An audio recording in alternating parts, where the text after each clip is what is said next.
If you're a political nerd, then Saturday was one of the biggest nights of the year for you, the White House Correspondents Dinner, where politicians and members of the media gather to reinforce their own bubble and make jokes about the serious issues that shape the lives of hundreds of millions of Americans.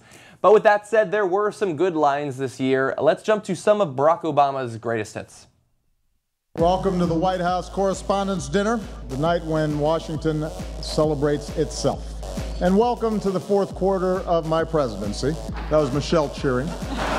Being president is never easy. I still have to fix a broken immigration system, issue veto threats, negotiate with Iran, all while finding time to pray 5 times a day. Just this week, Michelle Bachmann actually predicted that I would bring about the biblical end of days. Now that's a legacy. I'm happy to report that the Secret Service, thanks to some excellent reporting by White House correspondents, they're really focusing on some of the issues that have come up, and they finally figured out a foolproof way to keep people off my lawn. As we all know, Hillary's private emails got her in trouble. Frankly, I thought it was going to be her private Instagram account that was going to cause her bigger problems. She's throwing dicks on people's faces when they fall asleep. That's unlikely, because she wouldn't normally do that. I get the juxtaposition. Yeah, no, he did a good job. I thought he delivered the lines pretty well. Someone put together a montage of he makes the joke that he's a secret Muslim every single year. Oh, yeah. But in his defense, they call him a secret Muslim every single year. And so it's always topical, I guess. Yes, he's certainly anti-colonial. Yeah, he is. So you're a comedian. How do you grade him?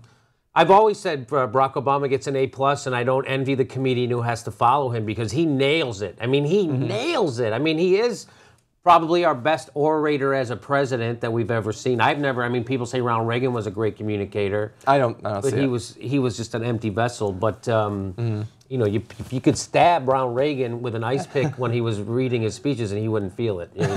He was not there. No emotion. But Barack Obama is a great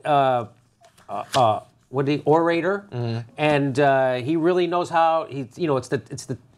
It's not the joke, it's the timing. Yeah. And he really nails the timing on everything, and he straight faces stuff. So that's a lot of problem when people tell jokes who aren't comedians. They'll laugh through it all the way. Even some comedians laugh a lot, which makes them shitty comedians. Yeah. And but Barack Obama doesn't do that. He straight faces everything. I can't wait to do the next sketch. Yeah. We're going to get into in just 1 second. The one thing that I've always loved about Obama is that he is very willing to joke about himself. When the politicians joke about the rest of the country, then it can get really awkward with that. Like obviously the best example is Bush looking for the weapons of mass destruction. That's not like, look, I think you should be able to joke about anything, and I don't like generally when people shut down comedians regardless of the topic, because there are funny jokes to be told about anything.